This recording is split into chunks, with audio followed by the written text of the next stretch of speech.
All right. Hello, first period and seventh period. It's nice to see you all. So I hope you are enjoying our readings of Native Son. So I'm here today to talk to you about Bessie's murder and how we feel about that.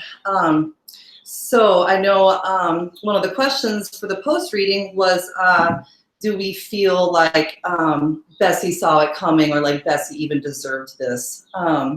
So I just wanted to say, in years past, we've had a lot of students who are unsympathetic to Bessie, and I understand why. It is frustrating to see her getting more deeply involved and bigger without having the confidence or really intelligence to get out of the situation. So wanted to give a little talk about my point of view to sway some of you that might be showing not as much sympathy for Bessie.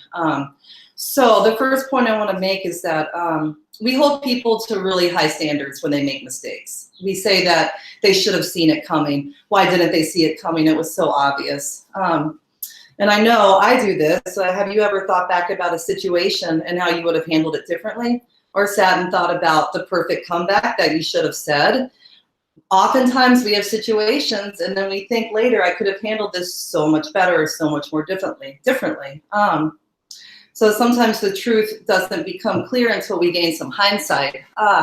So in our current situation with COVID, domestic violence rates are skyrocketing tragically. Rates have tripled in China. There's been a 50% rise in the Netherlands, and other countries have similar reports. So with this being such a prevalent and widespread situation, is it really so obvious for people that are being abused to get out? Do they see it as clearly as we do? Should Bessie have seen it coming? Is she to blame for her own death because she stayed with a man that hit her? Maybe. Did she deserve it? Maybe. Well, whether or not she was really trapped, she didn't feel like she had options.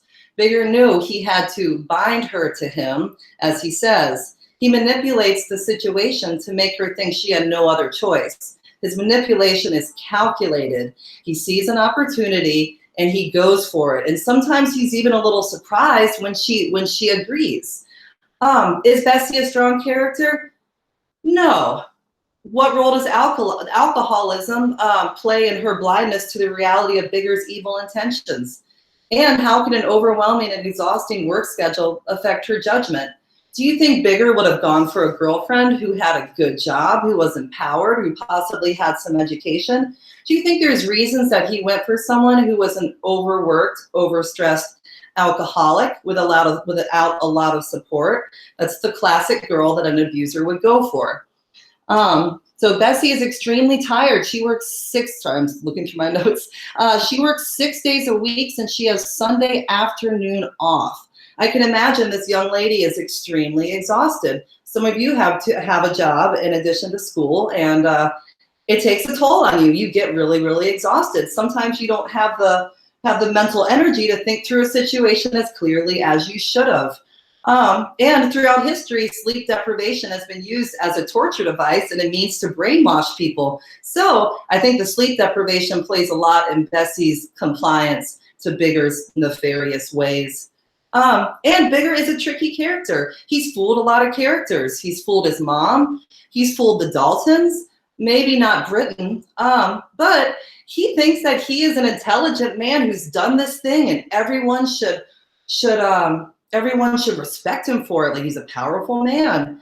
But at the same time, he thinks that people don't see what he's about. He thinks that he's fooling them. And he certainly does this with Bessie. She buys it. Maybe Britain does it. Bessie buys it. So Bigger shows that he's manipulating her. On page 212, Bigger believes that Bessie's going to tell on him and he has to take her with him. Bessie then becomes suicidal. And then Bigger thinks for a minute. He says, well, it's a shot in the dark. This is on page 212. It was a shot in the dark, but he had to try it. And then he says that he's going to leave her if she doesn't stop acting like this. And then she gets it together and says, oh, Bigger, I'll go with you. So he sees that she's weak, and he sees that she's taking the bait, so he continues. On page 215, Bigger knows he has to settle things with her. in a way that would not leave him in any danger. He describes this decision as some logic that's not his own, over which he had no control, but he had to obey. Biggers decided at this point that he's going to kill her. Does she know that? No. But she goes with him anyway because he's got this classic "I'm going to leave you" type of situation, and she can't do without him. Bessie is as addicted to Bigger as she is alcohol. She's a woman that's in a world of hurt, doesn't have a lot of support, and Bigger is all she has going on for her. Of course, she doesn't want to leave that. As horribly as he treats her, he also makes her feel wonderful and special. Why would she want to give that up? So she gives her monologue about how tired she is and how she's just worked her whole life and worked in other people's houses and has nothing for her own, and how tired she is. Does Bigger listen to a word of it? No, he's thinking about himself. The second she finishes the monologue, his mind is completely somewhere else, and that's her big moment.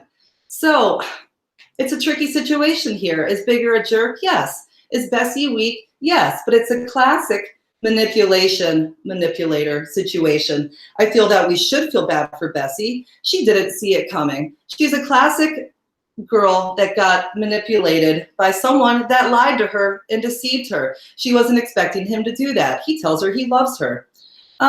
So if you think that, you still think that Bessie is just simple-minded, she should have seen it coming and that she even deserved it, let's look at some domestic violence rates in our own country. So according to 2019 statistics, the National Domestic Violence Fact Sheet, 20 people per minute are abused by an intimate partner in the US. 20 people per minute. Also, 1 in 4 women and 1 in 9 men experience severe intimate partner physical violence. 1 in 3 and 1 in 4 men have experienced some form of physical violence by an intimate partner. This happens a lot. And it's not because people are just stupid. Yeah, some people do make poor decisions, but it's a lot more complicated than they should have seen it coming. It's easy to say that Bessie should have left, that she should have seen it coming. She knew Bigger was in a gang. He was involved in crime. She should have known that he would kill her. Sounds easy and logical. Why does domestic abuse continue at such high rates when logical options exist? Because, like I said, it's complicated and involves deep levels of manipulation. She's just as addicted to Bigger as she is to alcohol.